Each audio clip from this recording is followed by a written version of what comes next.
Good evening. I'm Jeff Bennett. Amna Nawaz is away. On the NewsHour tonight, President Trump promises more tariffs on Canada after trade talks break down. The U.S. threatens new sanctions on countries doing business with Iran, now that the military conflict is in a stalemate. And new reporting details how President Trump directly intervened in the government's lawsuit against the entertainment giant Live Nation. There's still a feeling that there could have been a lot more that was gotten from the company than what the DOJ was able to get them to agree to.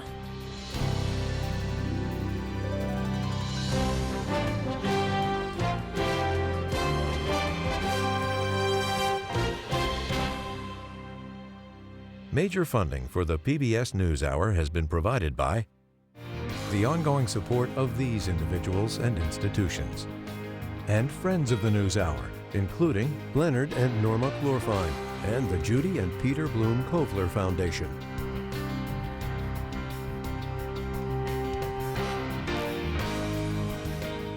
A life with impact in this moment and into the future. A Raymond James advisor can help craft a wealth plan with your goals for today and all the possibilities of tomorrow in mind. Raymond James. Friends of the News Hour, including the Carter and Melissa K. Fritz Charitable Trust, dedicated to the pursuit of truth, and Margaret and John Ruttenberg. And with the ongoing support of these individuals and institutions.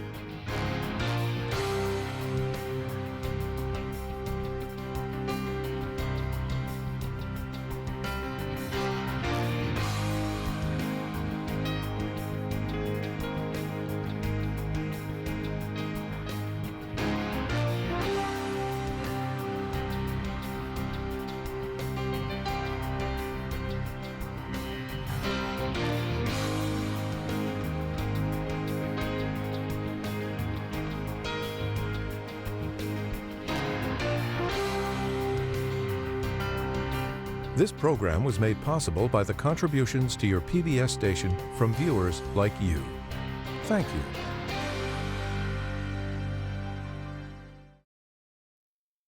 Welcome to the NewsHour. The trade war between the U.S. and Canada is intensifying after negotiations broke down over the weekend. President Trump announced today that tariffs on Canadian-made cars, trucks, and auto parts will rise to 50% at the start of the new year, part of a broader round of 50% tariffs covering $28 billion in Canadian goods. The president defended the move on social media, writing this: Canada has been ripping off the United States of America for years. Their ridiculously high tariffs on our farmers and farm products has made life impossible for these great American patriots. Now, over the weekend, Canadian Prime Minister Mark Carney said his country had been preparing for a fundamental shift in its relationship with the U.S., which it no longer views as a reliable partner. Our government understood before many that America would transform all of its commercial relationships, that it would put a series of tariffs on its closest allies and use economic integration as a weapon. We recognize that sometimes its signature was written in pencil. The breakdown threatens to deepen the economic fallout on both sides of the border and raises new questions about the future of North American trade. For A View from Canada now, we're joined by Peter Armstrong, senior business correspondent for the CBC. Thank you for being with us. Thanks for having me, Jeff. And President Trump, as you well know, has long argued that Canada takes advantage of the U.S. when it comes to trade. What does the data actually show?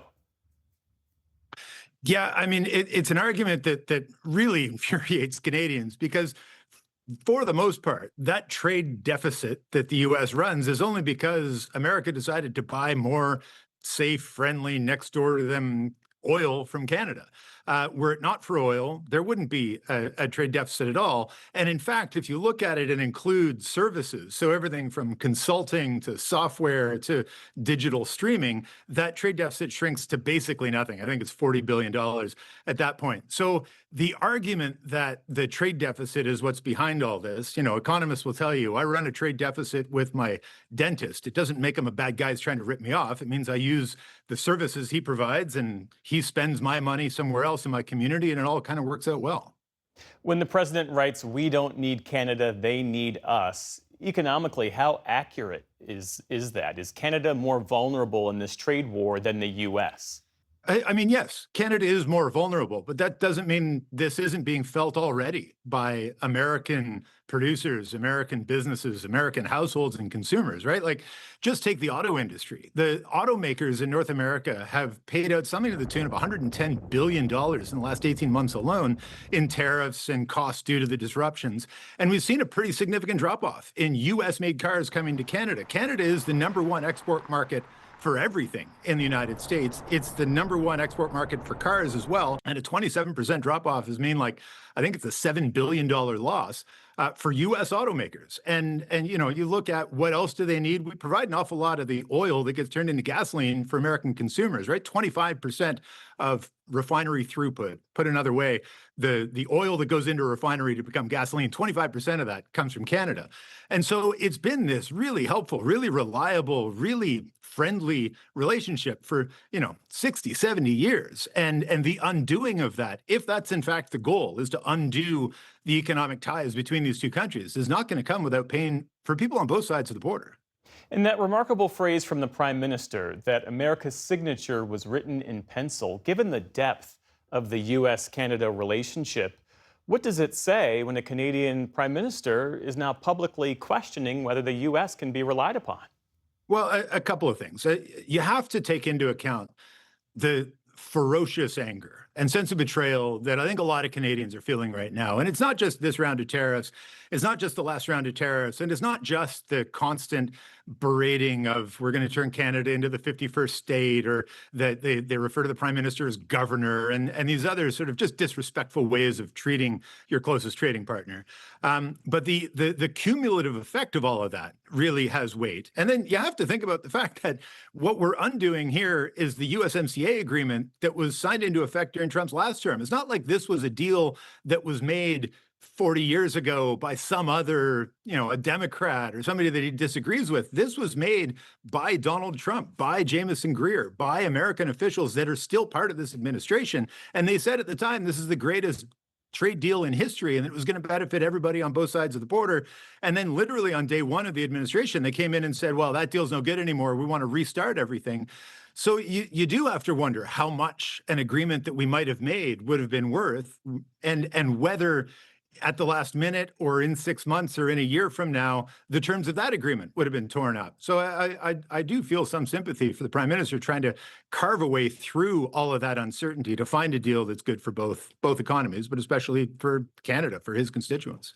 The ferocious anger that you speak of, when Carney describes what's happening in terms of approaching an economic war, is that how Canadians broadly see this rupture with the U.S.?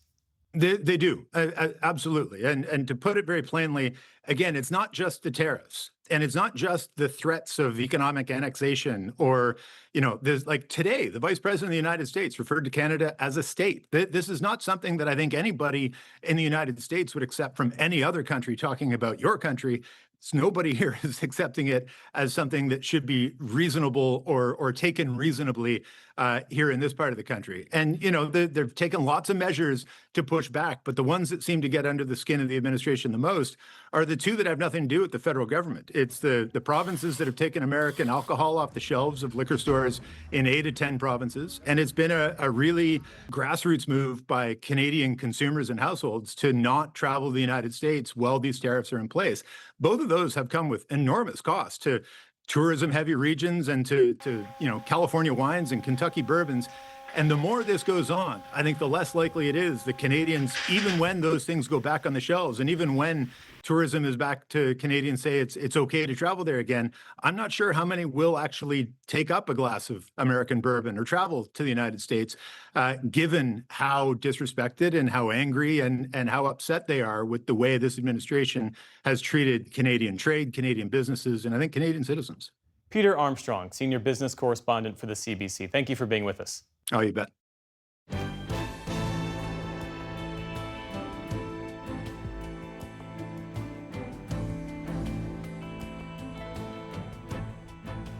Today, the U.S. launched what the Trump administration is calling an economic D-Day against Iran. Operation Economic Outcast, as it's called, threatens tougher sanctions on countries that continue to trade with Tehran. It's a new campaign of maximum economic pressure as the administration tries to avoid returning to war while struggling to break Iran's grip on the Strait of Hormuz. Nick Schifrin has more. In the Strait of Hormuz, with vessels mostly at a standstill and diplomacy in a standoff, today the Trump administration returned to economic pressure. Economic engagement of any kind with this murderous regime will expose those responsible to the full reach of American power. Those engagements include direct flights and financial ties. But mostly Iran's revenue is from oil, and 90% of Iran's crude exports are bought by China. President Trump has emphasized U.S.-China strategic stability. Today, Bessent neither ruled in nor ruled out new Chinese sanctions. No one is above the reach of U.S. sanctions. Today, Iran's currency dropped to a record low, and Iranians are struggling from massive inflation. But Iranian leaders today threatened to block all the U.S.'s Gulf allies' oil exports, and they vowed military revenge. We will retaliate in a seismic manner. Meanwhile, today there are some efforts to restart diplomacy. Today, Pakistan's powerful army chief, General Asim Munir, visited Tehran. He has played a key mediator role, as has Oman, whose foreign minister will visit Iran tomorrow. For perspective on all this, we turn to Miad Maliki. He was born and raised in Iran, and until last year, he was Associate Director for Sanctions Targeting in the U.S. Treasury Department with a focus on Iran. He's now a senior fellow at the Foundation for the Defense of Democracies. Miad Maliki, thanks very much. Welcome back. Thanks for having me. To the NewsHour. The U.S. has had sanctions on Iran for years. Why might this different version, new version of maximum pressure produce any different results? That's a great question. I mean, it's accurate to say that Iran's economy, or Iran, has been subject to the most comprehensive sanctions in the history of sanctions. Since President Obama, when you had the secondary sanctions that was put in place, all the way until today, layers and layers of sanctions, all sectors of Iran's economy are subject to sanctions. What's different today, what I sense today from Secretary Bessent's announcement, is really focusing on the engagement aspects of enforcement of sanctions, meaning engagements with partisan allies and others on how we can bring these nations to enforce these existing sanctions more forcefully. And that includes not just U.S. economic sanctions, but you also have European Union sanctions against Iran. You have UK sanctions and many countries that have their own bilateral or unilateral sanctions against Iran. Is what you're saying basically that the effectiveness of what was announced today dependent on diplomacy, dependent on the president diplomatically engaging with some of these countries that still do business with Iran, whether from China, which we'll get to in a second, or the United Arab Emirates? Absolutely. I think sometimes the threat can be more impactful than a tool itself. And I think what's been happening here is some engagement campaigns. I can imagine in the Treasury Department, there are country programs or research that have been done with, for each country jurisdiction that is still conducts trade and business with Iran, and they have some engagement strategy, whether through direct engagements or in some cases, rolling out sanctions actions and then engage those governments or jurisdictions to enforce sanctions better. When it comes to the UAE, how important is it that that country, which has given Iran an economic lifeline for many years, follow through on not only the threats today, but what they promised last week, which was to cut off trade with Iran? Well, that's the key on the announcement from UAE's Ministry of Foreign Affairs. So if you look at where the naval blockade, the U.S. naval blockade lines are, it's really outside the Strait of Hormuz. So what remained within the Persian Gulf was its trade and commerce between UAE and Iran. It's really an economic lifeline for Iran to get gasoline, to get goods and services and access to the financial sector in UAE. And most importantly, the exchange houses that Iran really uses to get U.S. dollars and also get access to the revenue from oil from China, that some of which are moved to UAE. So now with UAE's decision, you can imagine how this naval blockade, the line of naval blockade, are now extended within the Persian Gulf. Now, the announcement by UAE's leadership alone can really lead to some de-risking in UAE's exchange market. Even if there's no meaningful enforcement, that message itself can probably deter a significant level of exchange activities that Iran does in UAE. When it comes to Iranian revenue, though, as I pointed out in the piece, it is China, right? 90% of Iranian oil exports go to China. Explain how the sanctions announced today are supposed to help stop Beijing from that. But crucially, do we have any indication that President Trump is willing to sanction China? Well, that's a big question. I think at the end of the press conference that Secretary Bessent had, a question was, what are you doing as far as banks? And he said, well, we'll have one bank by the end of the week. And he also said he doesn't want to blow up the financial economy or financial sector. I take that as Treasury Department is not there yet to go after a major bank. And especially a bank in China. Absolutely. I mean, Chinese banks are larger than U.S. banks. I mean, these are major backbone of the trade between China and the U.S. and global economy, and 80% of that trade goes through U.S. dollars. So what happens here if you have about 500,000 barrels of oil a day that the Chinese are purchasing from Iranians? That's a major drop. Sanctions, that's Despite the point, right. sanctions. That's a major drop from 1.5 million barrels to 500,000 barrels a day. So they're complying with sanctions, or there's some level of fear of the sanctions already in China. I think what Secretary Bessent is hinting at, engagement with these banks to make sure that the revenue from Iran's oil to China, they stay in China and they're not leaked out of these banks to the Iranian regime. You and I have been talking about maximum economic pressure on Iran for many years. You were the author of some of the sanctions. But bottom line, there are experts who say this isn't going to change Iranian behavior, that Iran can take the pain of economic sanctions, even if China or the UAE cuts them off, and that will still not produce the results that the U.S. wants. Well, the Iranian regime will take the pain at the expense of the Iranian people. That's what they do.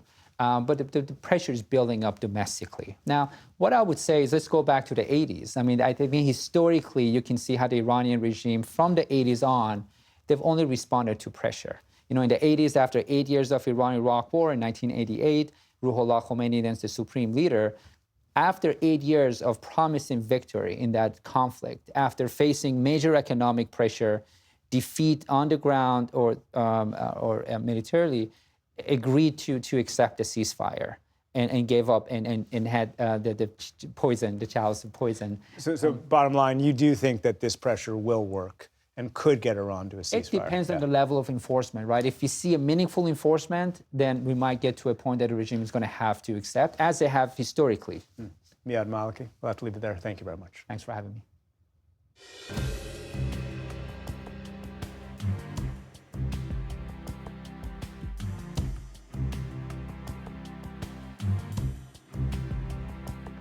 We start the day's other headlines with a wildfire emergency in the West, a blaze that's raging just outside of Reno. That's Nevada's largest city outside the Las Vegas area. Tens of thousands of people have been urged to evacuate, and firefighters are still trying to bring the fire under control. Stephanie Tsai reports. Tonight, above the glow of Reno's lights, a far more ominous glow, hillsides in flames. A massive and menacing wildfire is burning just miles outside the major city. The fast-moving Hawk Fire ignited northwest of Reno on Saturday and has already scorched about 25 square miles. Oh, the smoke is bad. Oh, look at the visibility. The fire was 27% contained as of today. At least 7 people have been injured in the fire, including 3 first responders. With this wind, listening to the fire, watching them as they've done this fire and many others, it just takes that little breeze and that one ember. Firefighters are battling 90-degree heat, strong winds, and dry tinder brush as they try to get a handle on the fire from the ground and the air. Nevada's governor has declared a state of emergency and deployed the National Guard to assist some 800 fire personnel. Tons and tons of children. Shelters have filled up as tens of thousands of people have been forced from their homes.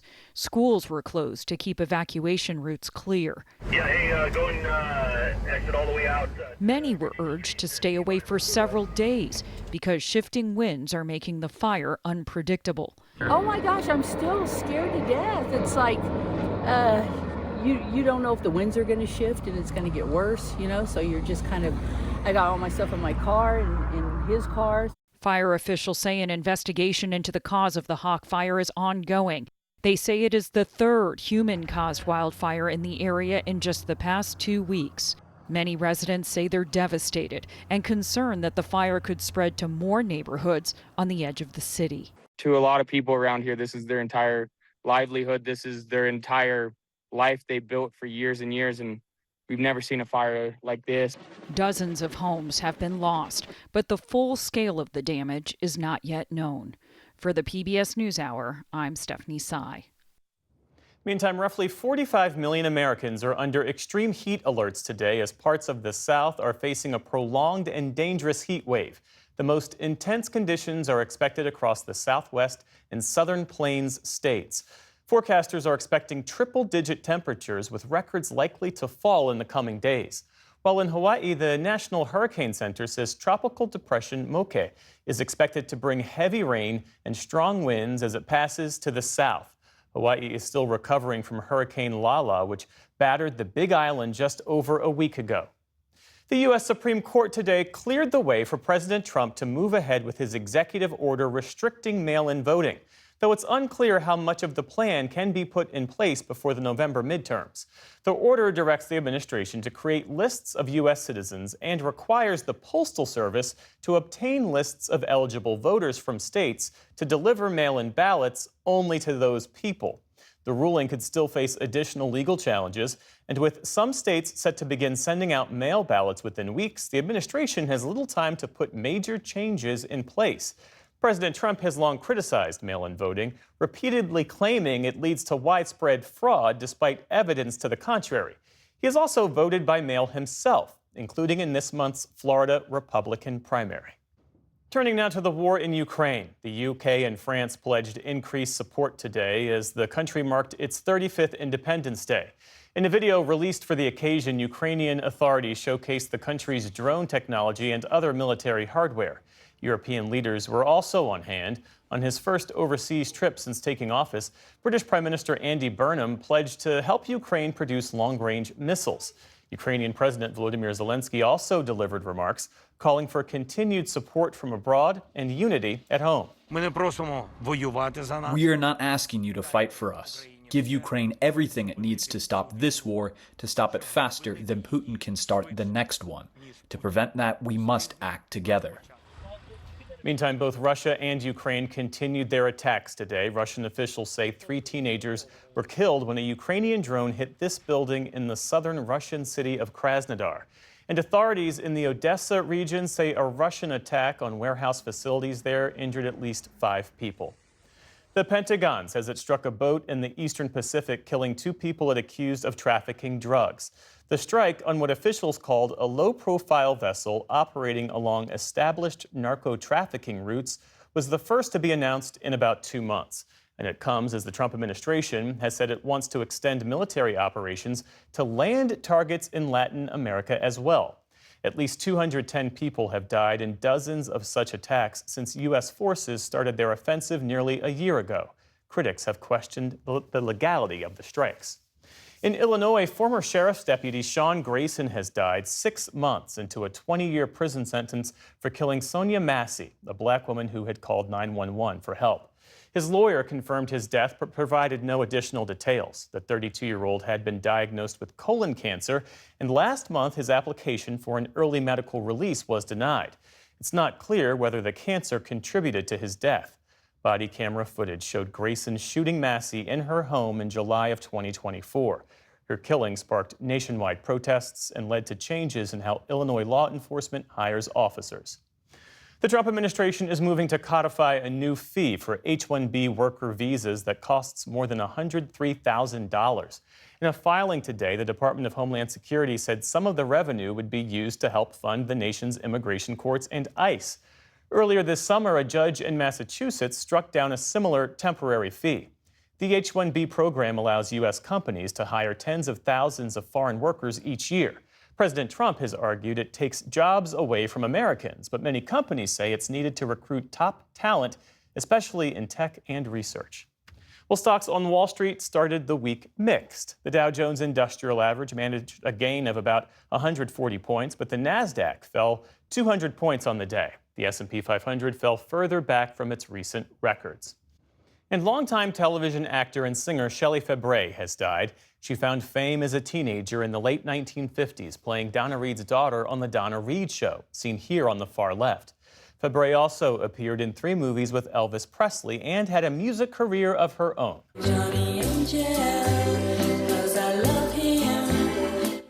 Her 1962 single Johnny Angel was her biggest hit, rising to #1 on the Billboard charts. Fabares found success later on the sitcom Coach, where she earned 2 Emmy nominations. In a statement, her family said she'll be remembered as a source of love, strength, laughter, and comfort. Shelley Fabares was 82 years old. Still to come on the NewsHour, we speak with the editor of a military newspaper who was fired after reporting on the conditions aboard the USS Lincoln. Tamara Keith and Amy Walter on South Carolina's Senate runoff. And Richard Russo discusses his new novel about the places we leave behind. This is the PBS NewsHour from the David M. Rubenstein studio at WETA in Washington, headquarters of PBS News. The Wall Street Journal is reporting new details about President Trump's role in a major antitrust case against Live Nation, the concert giant that owns Ticketmaster. Justice correspondent Ali Rogan has more.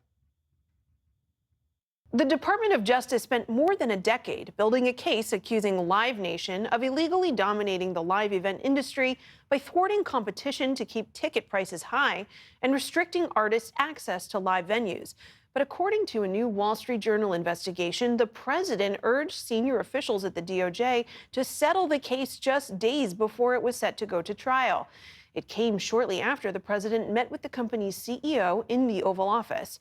Attorneys general from 33 states and D.C. had joined the lawsuit, and despite the settlement, most refused to sign on to it, saying the terms were too favorable.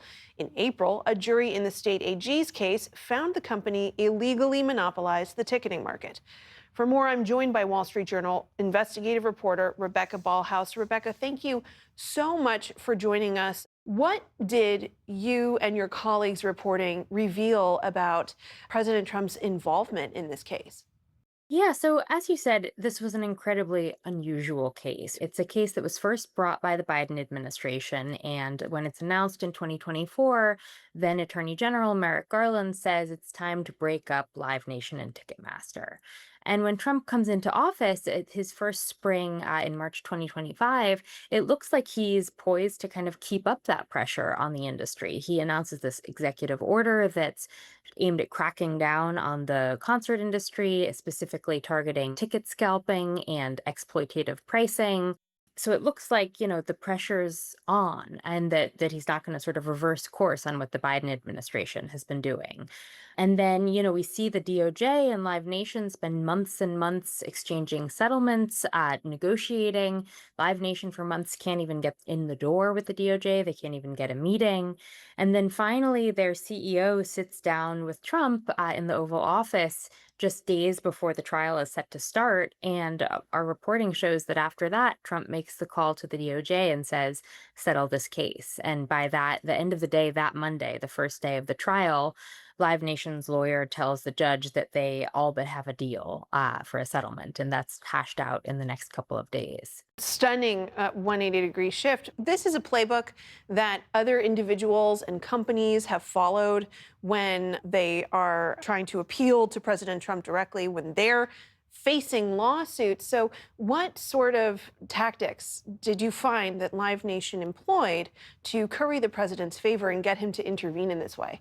Well, so I should say here, the meeting with the president in the Oval Office with the Live Nation CEO, Trump had actually called that meeting to discuss the Kennedy Center, which, at that point was a real fixation of his. He wanted to improve bookings at the center and wanted Live Nation's help on how to do that. And so he had asked the CEO to come and meet with him to discuss that. And then over the course of that meeting said, something to the effect of, how's the case going? Has it been resolved yet? And we understand that the CEO told him, we've been having these talks with DOJ, but they failed and the trial is starting Monday. So that's one piece of it. They certainly were able to get on the president's radar, but it's not our reporting that they arranged this meeting for this express purpose. What we do know that they did is that they had, months before the trial started, hired a set of lawyers from Sullivan and Cromwell who were also representing the president in his 2 New York appeals. And so in December of 2025, they had hired that law firm to take over their settlement talks with DOJ.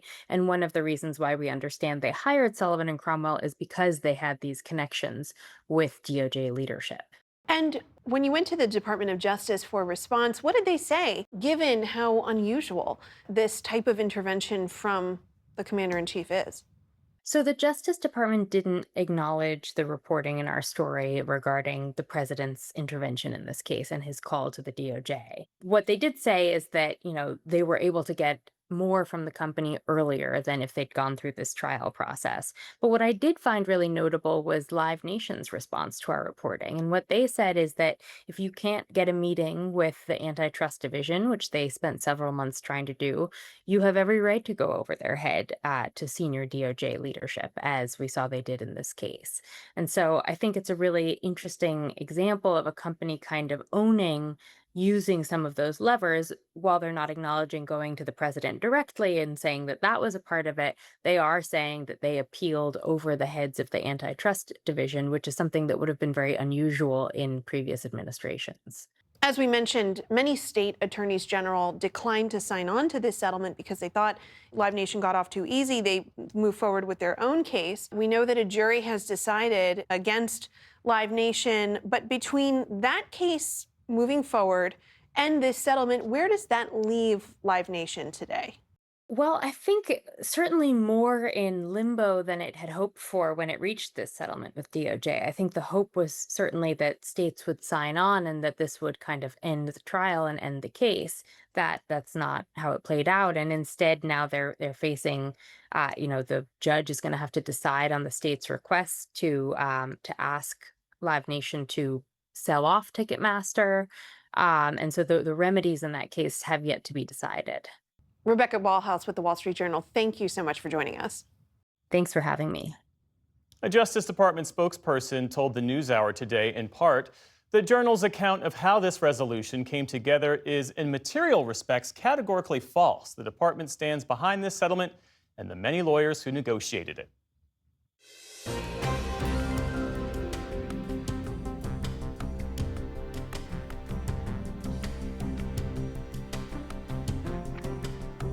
Now to the leadership upheaval at Stars and Stripes, the newspaper that has served American troops for generations. Its publisher was fired, and its editor and one of its reporters were removed as well. The turmoil has raised new questions about the future of a publication with an unusual mandate.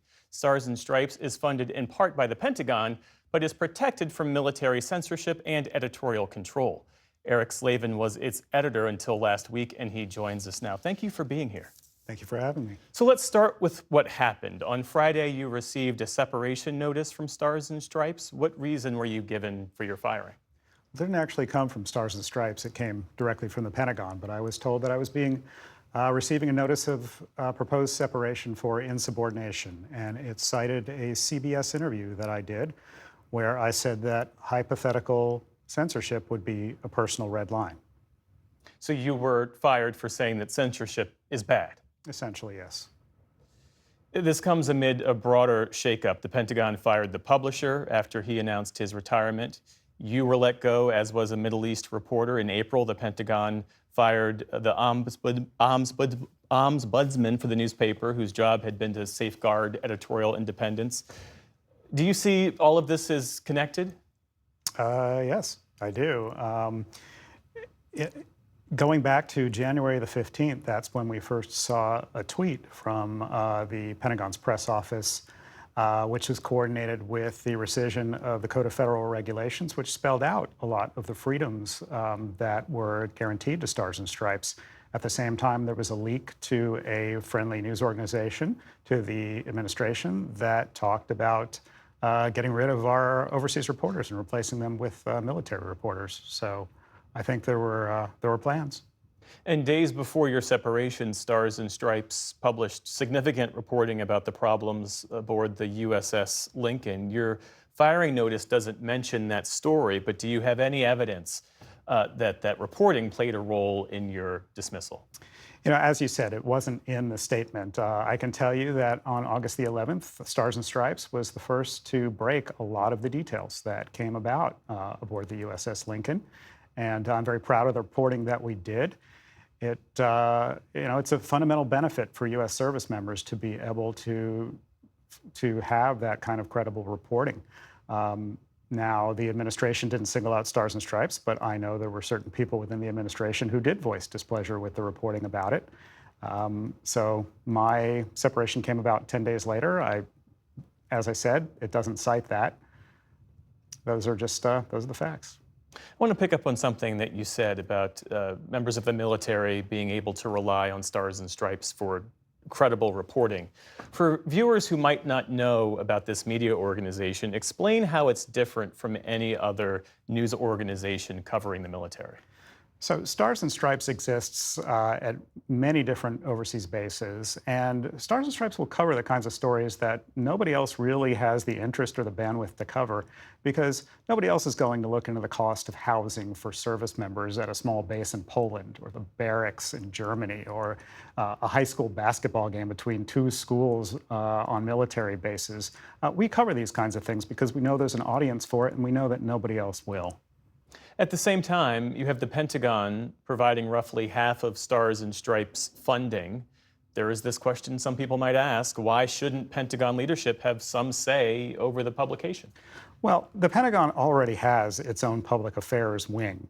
What Stars and Stripes brings is unique, and ultimately I think it's great for the morale of service members when they can look at something and say, yeah, this is credible, this reflects my lived experience, and it's not something that's coming out of a public relations arm, it's something real.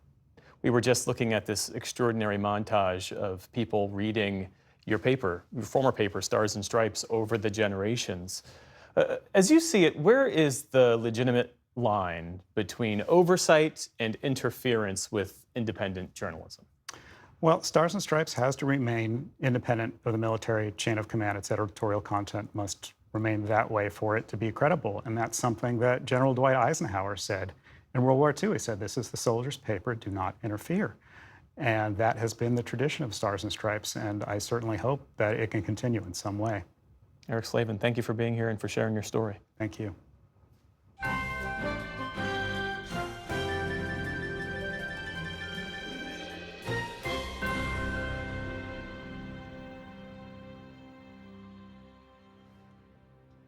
Tomorrow, Republican voters in South Carolina will replace the late Senator Lindsey Graham on November's ballot in a runoff between his sister Darlene and Congressman Ralph Norman.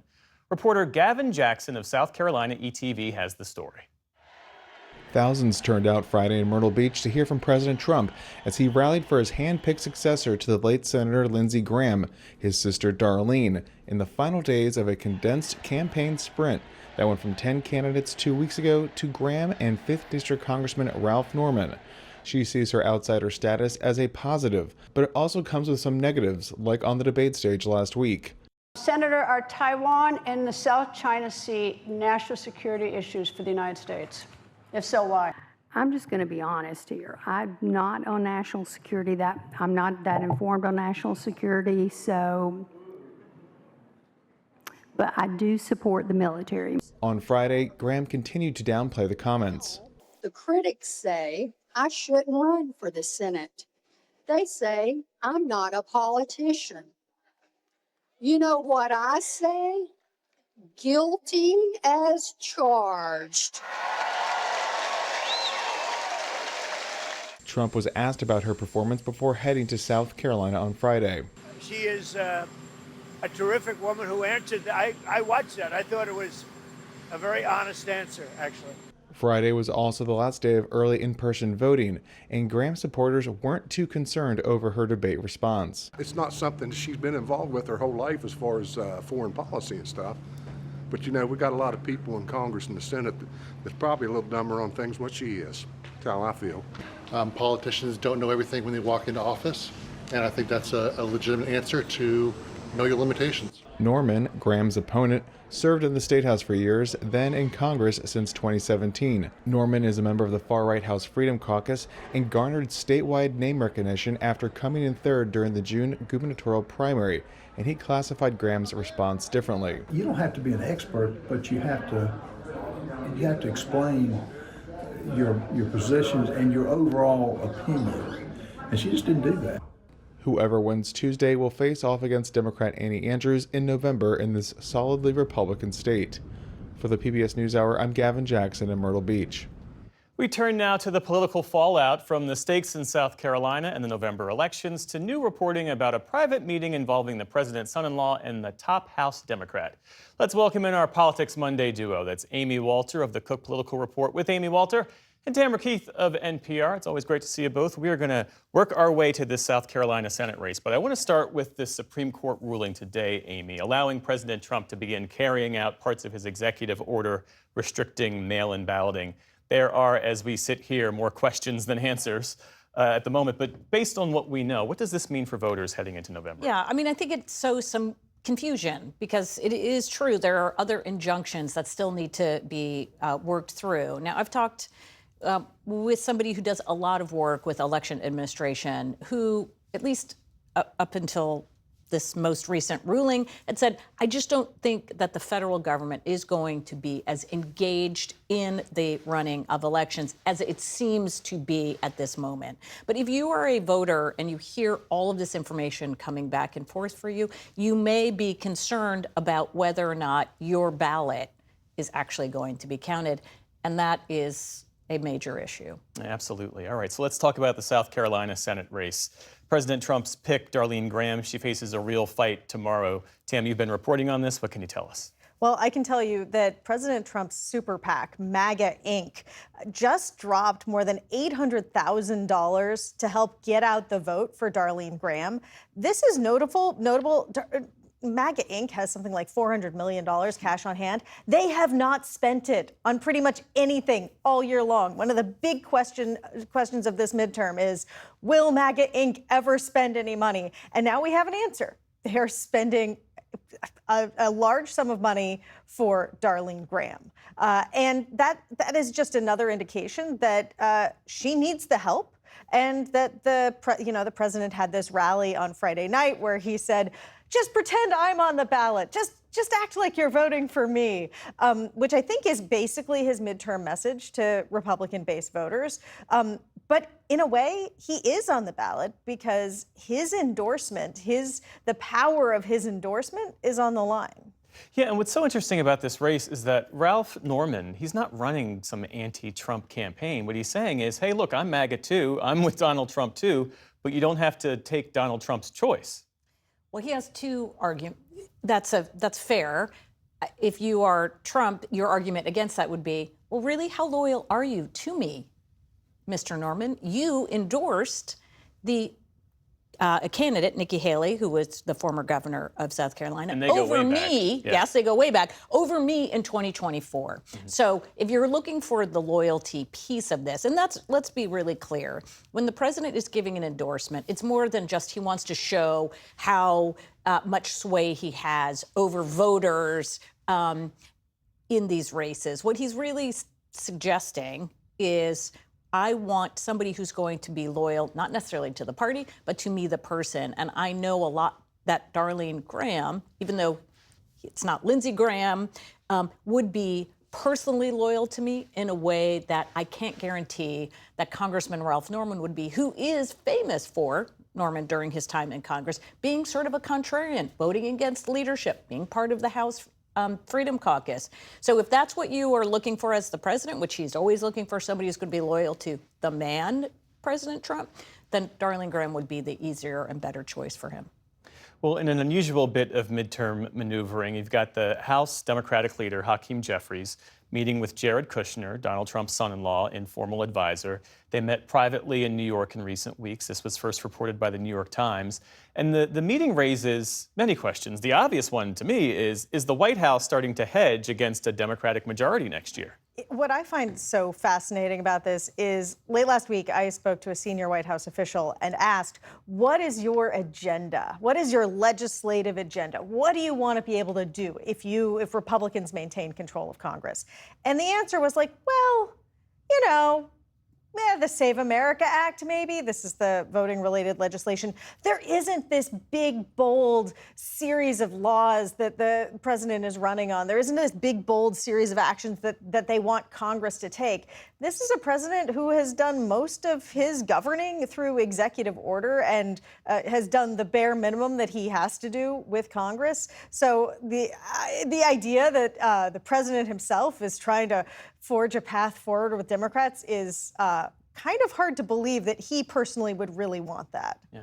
And there are those on the left, certainly people on social media, who seem to be, for whatever reason, upset with Hakeem Jeffries for taking this meeting, in part because he spent months presenting Democrats as a check on Trump. Right. Does privately meeting with Jared Kushner complicate that message? Well, it could for some members of that coalition on the left, which says, if the argument that Democrats are running on this midterm is about corruption and the ways in which the Trump family has benefited from the presidency, Jared Kushner obviously falls into that category. And there are many who believe on the left that what the Democrats should do if they take control of the House is spend most of their oversight power on President Trump and the deals that he and his family have cut. So that sort of undercut that message by sitting down with Kushner versus, say, sitting down with somebody who actually works in the White House or in the legislative staff. And that's the thing. Jared Kushner does not hold a formal government position, and yet he's the key guy, the top House Democrat, potential House Speaker, is sent to meet with. What does that say? I think it says that they have a little tiny bit of a prior relationship, and that President Trump has virtually no relationship with Hakeem Jeffries, which we saw when we had these government shutdowns and there were basically no negotiations. And then the White House spent weeks trolling Jeffries with memes. Let's talk about these Canada tariffs, shall we?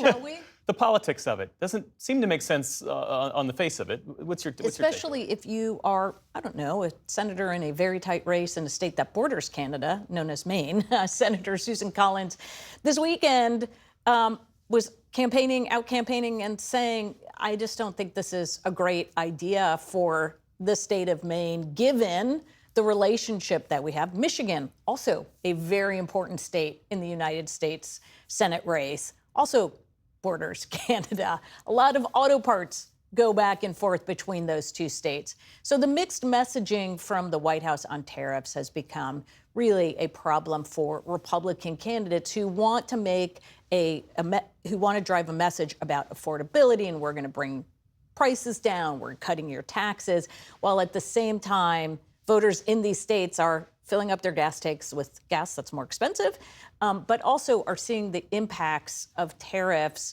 whether you're in Iowa and you're a farmer, whether you're in Michigan working in the auto industry, or whether you're in Maine and in lumber or blueberries or lobsters or anything else that is going back and forth over the border. And based on your reporting, why is the president picking this fight now? It is not clear why exactly he is picking this fight now. However, as the war with Iran has dragged on, he is looking for new old ways to assert himself on the world stage. And some of this is that some of the tariff stuff has ripened again after the Supreme Court case. And so, the White House and the Trump administration really do see this as a policy that is pro-worker, pro-America. Almost everyone disagrees with them, including economists and many Republicans. But this is something that is a firmly held belief for the president, and so they are forging ahead on all of this. Tamara Keith and Amy Walter, thanks as always. We appreciate it. You're welcome.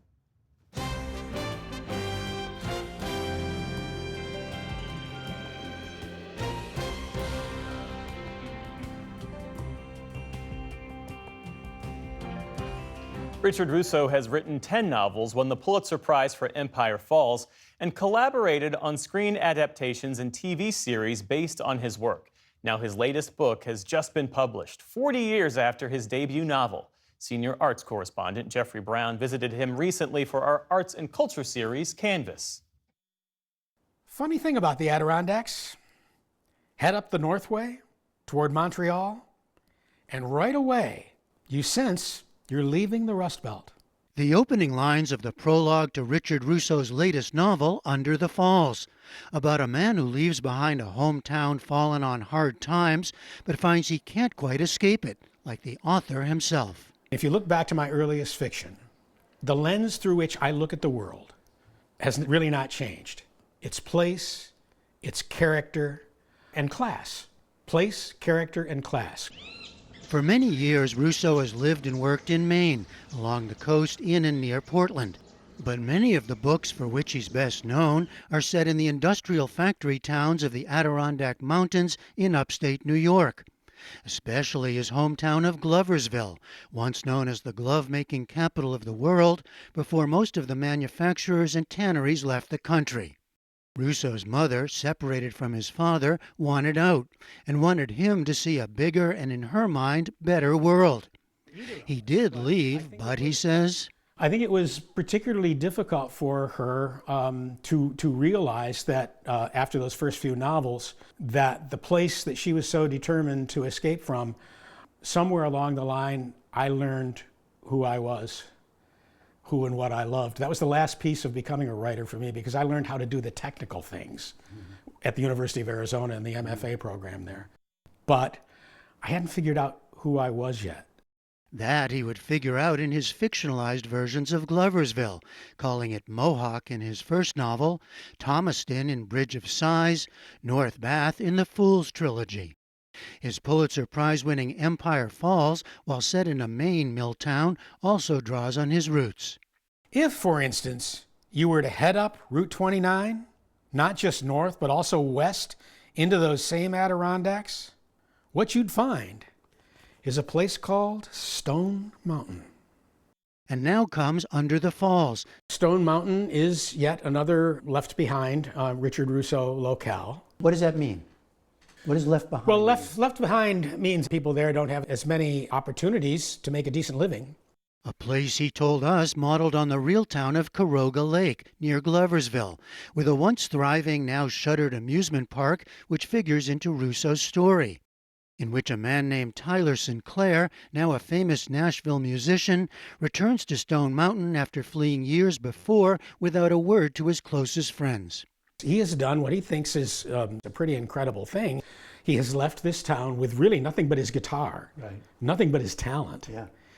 And made it. And made it. He's gone to Nashville and become a major singer-songwriter. And he's done the thing that, I mean, every band he's ever been in has been called Stone Mountain. Right. So he's left, but he also hasn't left. He's left, but he hasn't left. Yeah. Exactly. One thing new for Russo, this is a thriller, as Tyler gets caught up in violence, police corruption, the opioid epidemic that's ravaged so many parts of the country. And his character is doing something like Russo himself, continuing to write of the place he left behind, telling its story whether people there like it or not. Part of your novel is clearly about who gets to tell the story of a place. Yeah. That's true for Tyler, I suppose, because it's been true for me. In his memoir Elsewhere, Russo for the first time called Gloversville by its real name, warts and all. Not everyone was happy. And what happened was that people in town who had loved my writing when I was calling it Mohawk or calling it Thomaston, when I called it Gloversville, what I was getting was an angry response that says, you know, Russo, you've done pretty well for yourself, haven't you? And the question that they were asking me is the same question that gets asked of Tyler. In the new novel. In the new novel. Yeah. Where's our cut? Yeah. And that's what Tyler is facing when he goes back to Stone Mountain. He's a sissy. Russo has also had success as a screenwriter, including for the television version of Empire Falls with Ed Harris and Paul Newman. And Under the Falls, in fact, began as a TV script before being turned into a novel. He showed me a similar work now in progress. I'm taking this old screenplay, that's what a screenplay page looks like. Mm-hmm. Lots of white space on that. And eventually it's going to be a novel, and of course the pages are going to look more like that. more. But that's actually what happened with Under the Falls. That's what happened with Under the Falls. It It started out. Yep. You can't wait around for Hollywood to get its act together because who knows. Meanwhile, the love of books and writing has been passed down. One of Russo's daughters, Emily, co-owns a bookstore in Portland, Maine, that carries the works of another Russo daughter, Kate, herself a novelist and artist. And at 77, Russo keeps going. To me, after doing it now for my 4th decade, it seems absolutely necessary. And strangely enough, I think the worst times we go through, and I think we're going through some pretty awful times right now, art is more important in bad times than in good times. From Portland, Maine, I'm Jeffrey Brown for the PBS News Hour.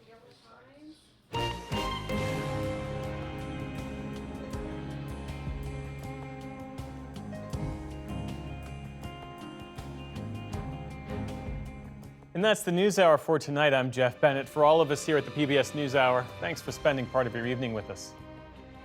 Major funding for the PBS News Hour has been provided by the Judy and Peter Bloom Kovler Foundation, upholding freedom by strengthening democracies at home and abroad. Friends of the News Hour, including Robert S. Kaplan and Wendy J. Selden through the Raymond James Charitable Endowment Fund. The Arthur D. Collins Jr. Foundation and George D. Hanby III. The Ford Foundation, working with visionaries on the front lines of social change worldwide.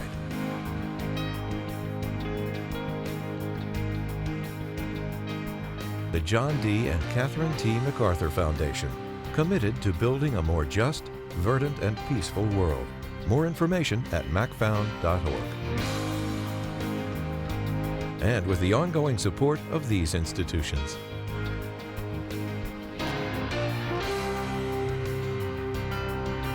This program was made possible by the contributions to your PBS station from viewers like you.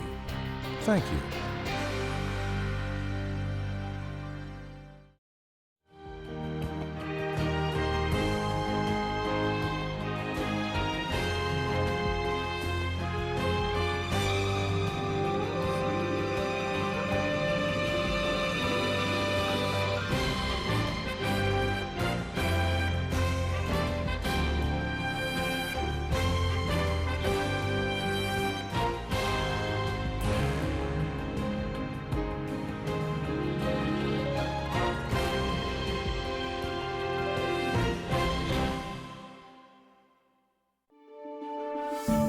You're watching PBS.